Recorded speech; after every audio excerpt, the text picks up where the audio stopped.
WhatsApp announces a new major privacy policy updates. Facebook pages get new features and options. YouTube releases success tips for 2021 from its star content creators. All this and much more coming up in our weekly edition of the Connected Church News. Welcome, I'm Nachi Lazarus, and this is the show that brings you the top 5 digital and social media news in 5 minutes. Let's get started. Our first big news of this week is from Facebook. Facebook announced last week that they are bringing new changes to the pages. Facebook pages has almost been the same for many years now. Not much of changes, but now Facebook is starting to rethink the way pages work for organizations. And as a ministry, I would like you to pay attention to two of the important things that Facebook announced. One is about page followers. The announcement says we are removing page likes and focusing on followers. So I don't know whether many of you noticed that there are two things, likes and followers. They've been popping up prominently for the last few months, a couple of years actually. And if you wondered what they are, followers are people who actually want to receive updates from that particular page. Likes are just people who have clicked the like button. So go back and check your ministry page, how many followers you have, because that is where Facebook is going to focus as you go along. The other interesting feature is Q&A. Facebook released a new text-based Q&A format. I will link to all these details in the show notes. Do check it out. Our next big news of this week is from WhatsApp. Last week, WhatsApp made a major announcement about its changes in the privacy policy.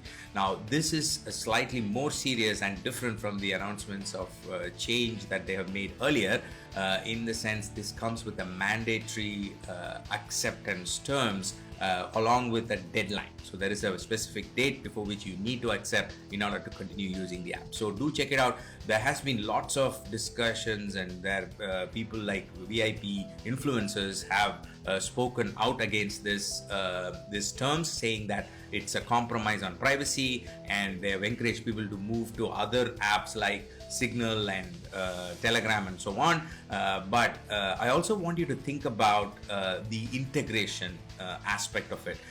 This announcement centers around Facebook's idea of integrating Instagram, Messenger, and WhatsApp, because these are the three major messenger platforms that they have. And this particular terms and privacy policy allows them to integrate tightly with this ecosystem. So that is also something you might want to take note of, and also check how this is going to impact your ministry communications in the days to come. Our next news is an interesting one from Twitter. Twitter has acquired a new podcast listening app called Breaker.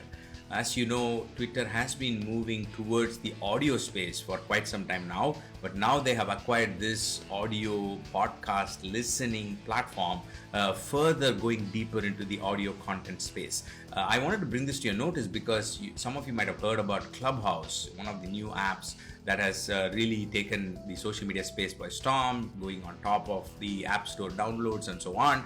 And this audio space is evolving in a very interesting manner. And you as nonprofits or churches or ministries, for us, audio content is very important, right? We are audio and words-based ministry, and so this is a space that we need to watch out for very closely and see how this impacts people's consumption and the way people are influenced by audio content. Something to watch out for.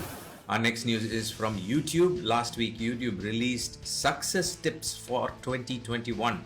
And these are tips that are coming from the successful content creators inside the platform.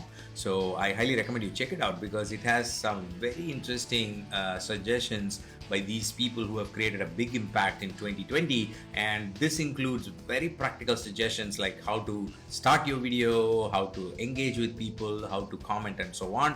As ministries, YouTube is starting to become one of the major influential platforms for helping and serving and ministering to people. So I highly recommend you focus on YouTube and also check out these tips from successful content creators. Our final news of this week is about Apple and the upcoming changes that are coming to iPhone's privacy settings. This is about a feature called IDFA, which is basically a tracking ID inside all phones.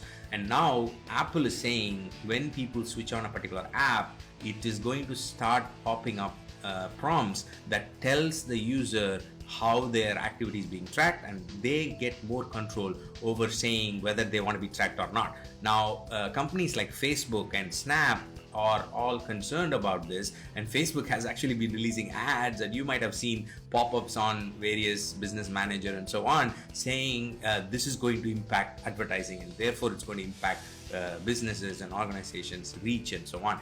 So it's a very interesting conversation. It's a very interesting topic on how this is going to change the landscape, and it also brings you and me to the question as churches and ministries as to how do we reach people in the days to come, and how do we use advertising, and what is privacy, how do we balance between privacy and reaching more people.